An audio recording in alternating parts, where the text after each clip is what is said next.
विद्यार्थी मित्रांनो, the officer your personal mentor या यूट्यूब चॅनलमध्ये #कंबाईंड करंट अफेअर्स या सेशनमध्ये आपल्या सर्वांचं स्वागत आहे. काही महत्त्वाचे पुरस्कार जाहीर झाले आहेत. आंतरराष्ट्रीय स्तरावरती महत्त्वाचा असा पुरस्कार नोबेल पारितोषिक जो आहे तो नुकताच जाहीर झालेला आहे. तर तो कोणाला मिळाला ते आपण थोडक्यात पाहणार आहोत. तसेच व्यक्तिविशेषमध्ये निधन आणि निवड हे दोन महत्त्वाचे प्रसिद्ध व्यक्ती आहेत ज्यांचं निधन झालेलं आहे, तर त्यांच्याविषयीची माहिती घेणार आहोत. आणि त्यानंतर एका महत्त्वाच्या पदावर एका व्यक्तीची निवड झालेली आहे, तर त्यांच्याविषयीची आजच्या भागामध्ये आपण माहिती घेणार आहोत. तर सुरुवात करूया पुरस्कारापासून. तो म्हणजे नोबेल पारितोषिक. आंतरराष्ट्रीय स्तरावरती देण्यात येणारा महत्त्वाचा असा पुरस्कार नोबेल प्राइज तो यावर्षी पहिल्यांदा वैद्यक क्षेत्रामधील नोबेल पुरस्कार जो आहे तो नुकताच जाहीर झालेला आहे. तर आपण त्याबद्दल माहिती घेणार आहोत. त्याआधी थोडंफार नोबेल पुरस्काराबद्दल जाणून घेऊया. 1901 या वर्षापासून हा पुरस्कार देण्यात येतो. डायनामाइटबद्दल प्रसिद्ध असणारे स्वीडिश शास्त्रज्ञ अल्फ्रेड नोबेल यांच्या स्मरणार्थ हा जो पुरस्कार आहे तो 1901 या वर्षापासून 5 विविध क्षेत्रामध्ये हा पुरस्कार देण्यात येतो. 1901 ला ज्यावेळेस सुरुवात झाली होती त्यावेळेस फक्त 5 क्षेत्रामध्ये हा पुरस्कार देण्यात येऊ लागला होता. वैद्यकीय क्षेत्रामध्ये रसायनशास्त्र, यासाठी भौतिकशास्त्र 3, त्यानंतर चौथा शांतता आणि 5वा आहे साहित्य. तर यासाठी या 5 क्षेत्रामध्ये हा पुरस्कार देण्यात येत होता. त्यानंतर 1968 मध्ये आणखी एक समावेश झालेला आहे आणि अर्थशास्त्रासाठी हा पुरस्कार देण्यात येऊ लागला. 1968 मध्ये त्याची घोषणा झालेली होती आणि प्रथम अर्थशास्त्रासाठी हा पुरस्कार 1969 या वर्षी तो प्रदान करण्यात आलेला होता. तर अशा एकूण 6 क्षेत्रामध्ये हा नोबेल पुरस्कार देण्यात येतो. तर सर्वप्रथम यावर्षी 2023 मध्ये आता वैद्यकीय क्षेत्रामध्ये हा पुरस्कार जाहीर झालेला आहे. तसेच भौतिकशास्त्र या 2 क्षेत्रामध्ये हा पुरस्कार नुकताच जाहीर झाला. त्या कारणाने आपण महत्त्वाचे हे 2 क्षेत्रामध्ये जाणून घेऊया कोणाला हा पुरस्कार मिळालेला आहे, तसेच त्यांचं संशोधन नेमकं काय आहे ते आपण थोडक्यात जाणून घेणार आहोत. यानंतर मागच्या वर्षी 2022 मध्ये प्रत्येक 6 क्षेत्रामध्ये कोणाला हा पुरस्कार मिळाला होता ते देखील आपल्याला पाहणं खूप गरजेचं आहे. तर ते आपण आपल्या येणाऱ्या सेशनमध्ये 2022 कोणत्या क्षेत्रात कोणत्या व्यक्तीला हा पुरस्कार मिळाला, तसेच आता फक्त 2 क्षेत्रामध्ये हा पुरस्कार जाहीर झालेला आहे. त्यानंतर ज्यावेळेस पूर्ण म्हणजे रसायनशास्त्र, भौतिकशास्त्र आणि वैद्यकीय क्षेत्रामध्ये हा तो पुरस्कार जाहीर झालेलाच आहे, परंतु रसायनशास्त्र, शांतता, साहित्य आणि अर्थशास्त्र यामध्ये जो हा पुरस्कार जाहीर होईल त्यानंतर आपण व्यवस्थित त्याचं डिवायडेशन करून 2022 आणि 2023 या दोन्ही वर्षातले हे पुरस्कार जाणून घेणार आहोत. 22 मधलंही महत्त्वाचं ठरतं, कारण मागच्या परीक्षेमध्ये आपल्या परीक्षेत हे परीक्षेला विचारलं गेलं नव्हतं. येणाऱ्या परीक्षेमध्ये मात्र ते महत्त्वपूर्ण ठरू शकतं. त्या कारणाने नोबेल पारितोषिक जे आहे ते आपल्याला 2022 आणि 2023 या दोन्ही वर्षातलं माहिती असणं आवश्यक आहे. एखाद्या वेळेस जोडा लावा मध्ये देखील ते विचारलं जाऊ शकतं. म्हणून विविध क्षेत्रामध्ये कोणाला हा पुरस्कार मिळाला आहे आणि त्यांचं संशोधन काय हे आपण जाणून घेणं आवश्यक ठरतं. तर आजच्या भागात सुरुवात करूया पुरस्काराविषयी माहिती घेत असताना. सर्वप्रथम कॅटलिन कॅरिको आणि ड्र्यू वेसमन म्हणा किंवा वेझमॅन असं वेगवेगळे उच्चार आहेत त्यांचे. आपल्याला जे सोपं जातं ते आपण या ठिकाणी नोट करून घेऊ. वेसमन इझी जातं. तर कॅरिको आणि ड्र्यू वेसमन यांना वैद्यक क्षेत्रामधील उल्लेखनीय कामगिरी केल्याबद्दल त्यांना यावर्षीचा 2023 या वर्षीचा हा पुरस्कार नोबेल प्राइज जो आहे तो जाहीर झालेला आहे. तर त्यांनी काय संशोधन केलं त्याने थोडक्यात आपण जाणून घेऊया. तर या शास्त्रज्ञांचं योगदान नेमकं काय ते आपण पाहू. तर mRNA लसीचे घटक मानवी पेशीमध्ये गेल्यानंतर त्यामुळे सूज येण्याचे प्रकार सुरुवातीला प्राण्यांमधील प्रयोगातून दिसून आले होते. कॅरिको आणि वेसमन यांनी mRNA पेशीमध्ये गेल्यानंतर नेमकी काय प्रक्रिया घडते हे त्यांनी अभ्यासलं. या प्रक्रियेत दिसून येणारे दुष्परिणाम टाळण्यासाठी त्यांनी mRNAच्या रचनेत नेमके बदल केलेले आहेत. तर या बदलातून पुढे हे बदल केल्यानंतर सूज येण्याची प्रक्रिया ही कमी झालीच, परंतु त्याचबरोबर प्रोटीनची निर्मिती ही मोठ्या प्रमाणात झाली. प्रथिनांची निर्मिती त्या ठिकाणी मोठ्या प्रमाणात झाल्याचे आढळून येतं. हे अपेक्षित परिणाम साधल्यामुळे हा एक पॉईंट महत्त्वाचा आहे. त्यानंतर प्रथिनांची निर्मिती ही मोठ्या प्रमाणात झालेली होती आणि हे अपेक्षित परिणाम साधल्यामुळे mRNA लस प्रत्यक्षात येऊ शकली. या लसीमुळे लस निर्मितीची प्रक्रिया वेगवान झाली. त्यानंतर आपल्याला माहिती आहे कोरोनाचं वॅक्सिन जे आहे ते त्या ठिकाणी पुढे आलेलंच होतं लगेच. म्हणजे यासाठी प्रोसेस जी आहे ती बरीच वेळ लागलेली होती, परंतु वॅक्सिनची निर्मिती लगेच झालेली होती. त्यानंतर आणखीन आता कॅन्सरवरती देखील त्याचं काम सुरू आहे. कॅन्सरवरती देखील लस येण्याची शक्यता आहे. तर अशा स्वरूपाचं त्यांचं हे कार्य त्यांनी केलं होतं. पारंपरिक लसीसाठी आवश्यक असलेले नमुने विशिष्ट स्थितीत जपण्याचं काम हे त्यामुळे टाळता आलं. तर या कारणास्तव त्यांना यासाठी या वर्षीचा 2023 या वर्षीचा नोबेल पारितोषिक वैद्यक क्षेत्रातील नोबेल पारितोषिकाने 2 व्यक्तींना त्या ठिकाणी म्हणजे तो जाहीर झालेला आहे तो आणि काही दिवसांनी तो प्रदान करण्यात येईलच हा पुरस्कार. तर कॅटलिन कॅरिको यांच्याबद्दल थोडक्यात जाणून घेऊ. वय वर्ष 68 आहे त्यांचं, कॅटलिन कॅरिको यांचं.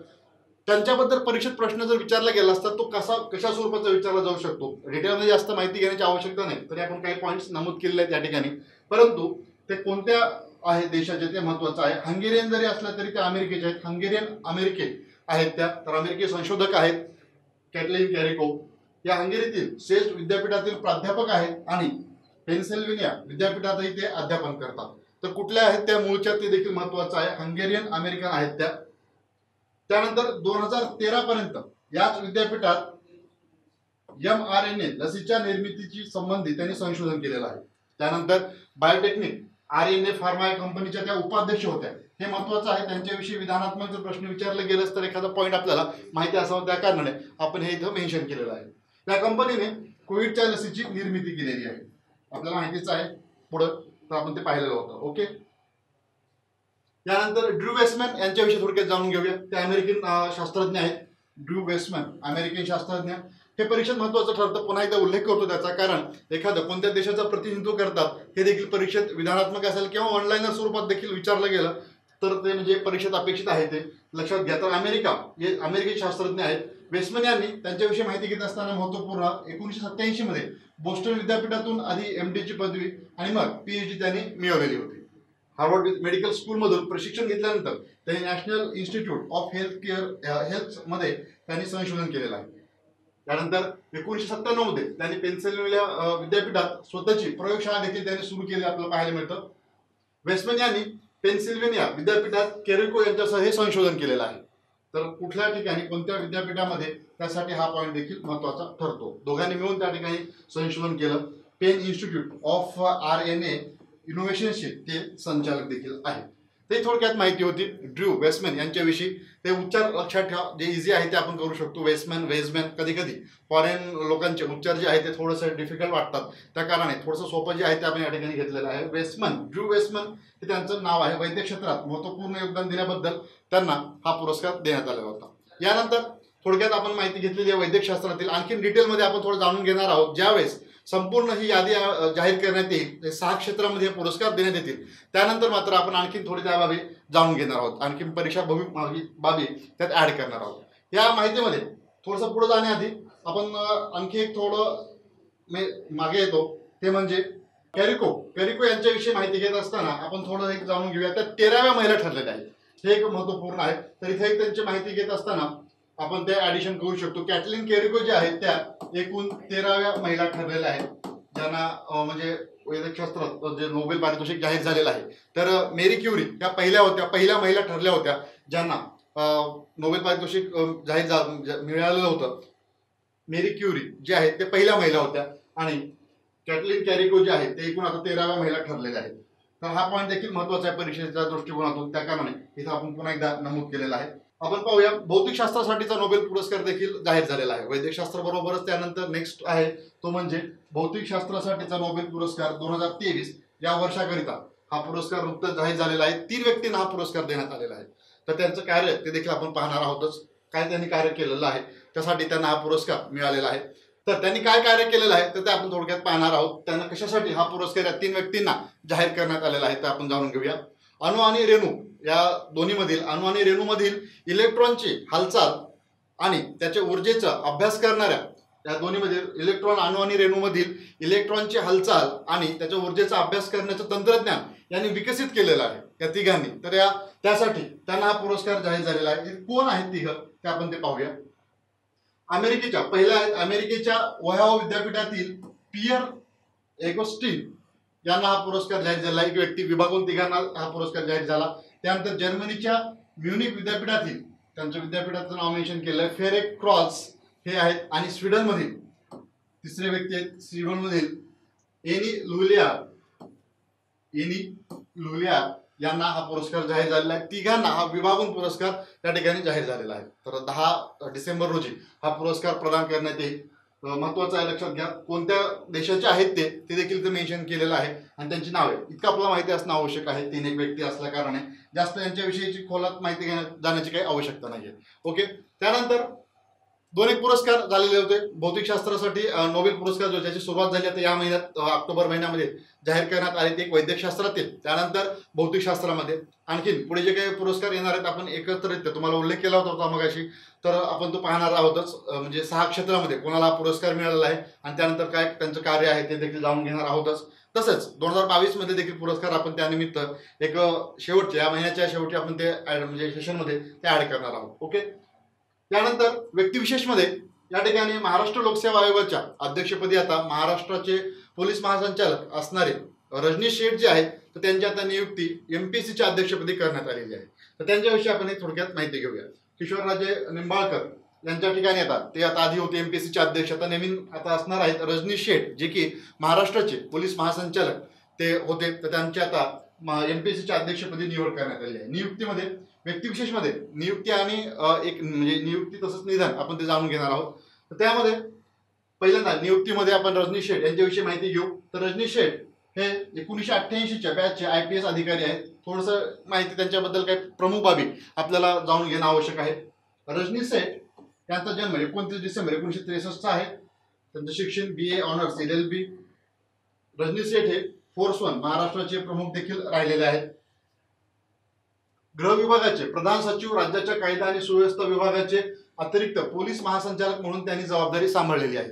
त्यानंतर लाचलुचपत प्रतिबंधक विभागाच्या महासंचालक म्हणून देखील त्यांनी काम केलेलं आहे. महासंचालक म्हणून त्यांनी काम केलेलं आहे. काही वेळेला हे पॉईंट या ठिकाणी म्हणजे मेन्शन करण्याचं कारण की त्यांच्याबद्दल विधानात्मक स्वरूपात जर एखादा प्रश्न विचारला गेला महाराष्ट्र लोकसेवा आयोगाच्या अध्यक्षाबद्दल पुढे चालून, तर आपल्याला हे माहिती असणं आवश्यक आहे की कोणत्या कोणत्या पदावर राहिलेले होते. त्या ठिकाणी एखाद्या वेळेस हे असं नमूद केलं जातं होते काय नाही ते आपल्याला ओळखावं लागणार आहे. त्यामुळे हे माहिती असणं गरजेचं आहे. म्हणून आपण त्यांच्याविषयी म्हणजे त्यांनी जे काही विविध पदं म्हणजे उपभोगली आहेत तर ते आपण पाहतोय. त्यांच्याकडे 2021 मध्ये राज्याच्या पोलीस महासंचालक पदाचा अतिरिक्त कार्यभार देण्यात आलेला होता 2021 मध्ये रजनीश शेठ. त्यानंतरचा जो पॉईंट आहे नेक्स्ट, तो खूप अत्यंत म्हणजे इम्पॉर्टंट आपण त्याला म्हणू. रजनीश शेठ हा लक्षात घ्या, रजनीश शेठ यांची 2022 राज्याच्या पोलीस महासंचालकपदी नियुक्ती करण्यात आली होती. तर हा जो पॉईंट आहे इथून 2022 मध्ये राज्याच्या पोलीस महासंचालकपदी नियुक्ती करण्यात आली होती फेब्रुवारीमध्ये. तर हे जास्त महत्वाचं आहे, कारण कधी नियुक्ती झाली होती महाराष्ट्राच्या पोलीस महासंचालकपदी हे परीक्षेमध्ये विचारलं जाऊ शकतं. महाराष्ट्र लोकसेवा आयोगाचे आता अध्यक्ष आहेत म्हणून आपण ते पुढे पाहत असतोच, परंतु त्यापूर्वी आपल्याला ते कोणत्या ठिकाणी कधी नियुक्ती झाली होती ते माहिती असणं आवश्यक असतं. महाराष्ट्र लोकसेवा आयोगाबद्दल आपल्याला माहितीच आहे. अनुच्छेद 315 नुसार 1 मे 1949 या वर्षी स्थापना महाराष्ट्र लोकसेवा आयोगाची स्थापना झालेली आपल्याला पाहायला मिळतं. त्यानंतर मुंबई या ठिकाणी त्याचं मुख्यालय आहे महाराष्ट्र लोकसेवा आयोगाचं. तर थोडक्यात बाबी आणि इतर गोष्टी आपल्याला माहितीच आहेत एमपीएससी बद्दलच्या. भारतीय हरित क्रांतीचे जनक म्हणून ज्यांना ओळखलं जातं असं MS स्वामीनाथन यांचं नुकतंच वयाच्या 98व्या वर्षी निधन झालेलं आहे. तर त्यांच्याविषयीची आपण थोडक्यात माहिती घेऊया. त्यांना मिळालेले विविध पुरस्काराने त्यांना सन्मानित करण्यात आलेलं होतं. परीक्षाभिमुख जे काही पुरस्कार आहेत आपल्याला माहिती असणं आवश्यक आहे. त्यांच्याविषयीची त्या बाबी जाणून घेऊ. त्यांनी केलेलं कार्य ते देखील आपण पाहूया. तर निधनमध्ये एखाद्या व्यक्ती म्हणजे महान व्यक्ती असतील तर त्यांच्याविषयी परीक्षेमध्ये लेटेस्टमध्ये निधन झालं असल्या कारणे त्यांच्याबद्दल परीक्षेत विचारलं जाऊ शकतं. व्यक्तिविशेषमध्ये निवड आणि निधन हे दोन्ही बाबी महत्त्वाच्या आहेत. तर आपण MS स्वामीनाथन यांच्याबद्दल थोडक्यात जाणून घेऊया. अल्प परिचय आपण त्यांच्याविषयी जाणून घेत असताना त्यांचं पूर्ण नाव काय आहे हे माहिती असणं खूप गरजेचं आहे. मोनकोंबू सामशिवन स्वामीनाथन म्हणजे त्यांचं पूर्ण नाव आहे. त्यांचा जन्म तामिळनाडूमध्ये झालेला आहे. कोणत्या ठिकाणी? कुंभकोणम या ठिकाणी 7 ऑगस्ट 1925 रोजी MS स्वामीनाथन यांचा जन्म झालेला आहे. 1943 मधील बंगालच्या दुष्काळामध्ये त्यांनी ते शिक्षण अर्धवट सोडलेलं आहे आणि ते शेतकी विषयाचे प्रशिक्षण ते त्या ठिकाणी घेऊ लागलेले होते. त्यानंतर जगभरातील कृषी विद्यार्थ्यांबरोबर त्यांनी कृषी संशोधनाबरोबर वनस्पतींची पैदास, नैसर्गिक साधन संपत्तीचे जतन या विषयावर काम केलेलं आहे. भारतीय गरीब शेतकऱ्यांच्या शेतात गव्हाचे व तांदळाचे, हे महत्वाचं आहे, गव्हाचे व तांदळाचे उच्च उत्पन्न देणारे वाण पेरून हरित क्रांती घडवून आणण्याचे श्रेय जे आहे ते स्वामीनाथन यांना जातं आणि त्या कारणानेच ते प्रसिद्ध आहेत आणि त्यांचं नाव बऱ्याच ठिकाणी आपण म्हणजे वाचण्यात येतं. आपल्या भारतामध्ये जे गहू आणि तांदळाचं, भारताला स्वयंपूर्ण गहू आणि तांदळात स्वयंपूर्ण बनवण्याचं जे काही कार्य आहे, जे काही योगदान दिलेलं आहे त्यांनी, त्याचे सर्व श्रेय जे आहे ते MS स्वामीनाथन यांना जातं. ते महत्त्वपूर्ण आहे. त्या कारणानेच त्यांना पुढे जाऊन आपण पाहतो अनेक पुरस्कार देखील मिळालेले आहेत. त्या पुरस्काराविषयी माहिती घेत असतानाच त्यांच्याबद्दल आणखी एक गोष्ट जाणून घ्यायची म्हणजेच ते UPSCची परीक्षा देखील पास झालेले होते, परंतु त्यांना म्हणजे नोकरी करण्यात रस नसल्या कारणाने त्यांनी इकडे शेतीमध्ये जास्त लक्ष घेतलेलं होतं आणि पुढे चालून भारतीय हरित क्रांतीचे जनक ज्यांना ओळखता आपण, ज्यांचं नाव आपल्याला माहिती आहे असे MS स्वामीनाथन, त्यांना विविध पुरस्काराने सन्मानित करण्यात आलं. तर 1967 मध्ये पद्मश्री पुरस्काराने त्यांना सन्मानित करण्यात आलं. 72व्या वर्षी पद्मभूषण, 89 मध्ये त्यांना पद्मविभूषण या पुरस्काराने सन्मानित करण्यात आलेलं आहे. तर यामध्ये पुरस्काराबद्दल माहिती घेत असताना कोणत्या एखाद्या पुरस्काराने MS स्वामीनाथन यांना सन्मानित करण्यात आलं नव्हतं असं देखील परीक्षेमध्ये प्रश्न अपेक्षित असतो. तर त्यांना मिळालेले सर्व पुरस्कार आपल्याला माहिती असणं गरजेचं आहे, म्हणून आपण हे सर्व नमूद केलेलं आहे. त्यामध्ये सर्वप्रथम आपण पाहिलं पद्मश्री, पद्मभूषण, पद्मविभूषण या पुरस्काराने त्यांना सन्मानित करण्यात आलं होतं. इयर देखील पाहिलं. नंतर रबल मॅग्सेसे पुरस्कार, महत्वाचा पुरस्कार आहे, 1971 मध्ये त्यांना सन्मानित करण्यात आलं होतं. त्यानंतर जागतिक अन्न पुरस्कार, वर्ल्ड फूड प्राइज, महत्वाचा पुरस्कार आहे तो 1987 मध्ये त्या जागतिक अन्न पुरस्काराने त्यांना सन्मानित करण्यात आलेला आहे. त्यानंतर हा पॉईंट खूप महत्वाचा आहे, लक्षात घ्या. पुन्हा एकदा इथे बॉक्स केलेलाच आहे तरी देखील आणखीन कळतो. 2007 मध्ये राष्ट्रपती APJ अब्दुल कलाम यांनी स्वामीनाथन यांना राज्यसभेवर नामनिर्देशित केलेलं आहे. तर कोणत्या राष्ट्रपतींच्या कार्यकाळामध्ये त्यांना नामनिर्देशित करण्यात आलं होतं असाही प्रश्न परीक्षेत विचारला जाऊ शकतो. किंवा या ठिकाणी पहा, इयर देखील महत्वाचा आहे. 2007 मध्ये, कधी 2007 मध्ये कोण राष्ट्रपती असताना APJ अब्दुल कलाम हे त्या ठिकाणी राष्ट्रपती होते आणि त्यावेळेस त्यांना राज्यसभेवर नामनिर्देशित केलं होतं. अनेक बाबी आपण त्यांच्याविषयी जाणून घेत असताना याकडे दुर्लक्ष कदाचित आपलं होऊ शकतं, परंतु हा पॉईंट जास्त महत्वाचा आहे. परीक्षा दृष्टिकोनातून विचार केला तर हे आपल्याला लक्षात ठेवावं लागणार आहे. राष्ट्रपती APJ अब्दुल कलाम यांच्या म्हणजे हे राष्ट्रपती होते त्यावेळेस त्यांना राज्यसभेवर नामनिर्देशित केलं गेलं होतं. 1979 मध्ये त्यांना भारत सरकारच्या कृषी मंत्रालयाच्या प्रधान सचिवपदी देखील नियुक्ती करण्यात आली होती त्यांची. हे देखील पॉईंट महत्वाचा आहे. त्यानंतर 1965 या वर्षी चेकोस्लोवाक अकादमी ऑफ सायन्सेस कडून मेंडल मेमोरियल मेडल त्यांना मिळालेलं आहे. 1999 मध्ये युनेस्को गांधी सुवर्ण पदक त्यांना मिळालं होतं. त्यानंतर 1999 मध्ये शांतता, निशस्त्रीकरण आणि विकासासाठी इंदिरा गांधी पुरस्कार त्यांना मिळालेला आहे. आणि 2000 मध्ये Franklin D Roosevelt for freedom award देखील त्यांना मिळालेला आहे. विविध पुरस्कार आहेत. तसेच 86 मध्ये अल्बर्ट आइन्स्टाईन जागतिक विज्ञान पुरस्कार, 1991 मध्ये पर्यावरणीय कामगिरीसाठी टायलर पुरस्कार आणि 61 मध्ये शांती स्वरूप भटनागर पुरस्कार इत्यादी पुरस्कार आहेत. त्यांना या पुरस्काराने सन्मानित करण्यात आलं होतं. त्यानंतर महत्वाचा एक शेवटचा पॉईंट या ठिकाणी आपण रेडमध्ये म्हणजे बोल्ड केलेला आहे. टाइम मॅगझिनने त्यांना 20व्या शतकातील सर्वात प्रभावशाली आशियाई लोकांपैकी एक म्हणून त्यांना गौरवलेलं होतं. असे भारतीय हरित क्रांतीचे जनक MS स्वामीनाथन यांचं वयाच्या 98व्या वर्षी निधन झालं असल्या कारणाने आपण त्यांच्याविषयी व्यक्तिविशेषमध्ये निधन या टॉपिकमध्ये त्यांच्याविषयी माहिती घेतलेली आहे. महत्त्वपूर्ण माहिती, त्यांच्याविषयीचे पुरस्कार हे जास्त महत्त्वाचे आहेत. त्यांच्याबद्दल एखादा परीक्षेला प्रश्न विचारला जाऊ शकतो, त्या कारणाने आपण ही माहिती घेतलेली आहे. तर आजच्या भागामध्ये आपण दोन पुरस्कार बद्दल थोडक्यात वरवरती माहिती घेतलेली आहेच, बरोबर. नंतर व्यक्तिविशेषमध्ये निवड आणि निधन हे पाहिलेलं आहे. तर या ठिकाणी आपण थांबणार आहोत. यानंतर मात्र नोबेल पुरस्काराबद्दल जर थोडक्यात माहिती घ्यायची असेल तर आपण थोडंसं शॉर्टमध्ये संपवलेलं आहे, परंतु याच्याविषयी डिटेलमध्ये, अगदी डिटेलमध्ये म्हणजे व्यवस्थितरित्या आपण ती माहिती जी आहे ती पुढील भागामध्ये घेणार आहोत. 2022 आणि 23 दोन्ही एकत्ररित्या आपण 6 क्षेत्रातील जे काही नोबेल पुरस्कार देण्यात येतात ते आपण डिटेलमध्ये पाहणार आहोत. ओके, तर भेटूया येणाऱ्या सेशनमध्ये विविध चालू घडामोडीसह, परीक्षाभिमुख चालू घडामोडींसह. Thank you so much. The officer your personal mentor चॅनलच्या नवनवीन अपडेट्ससाठी चॅनलला लाईक, सबस्क्राईब आणि शेअर करा. थँक्यू.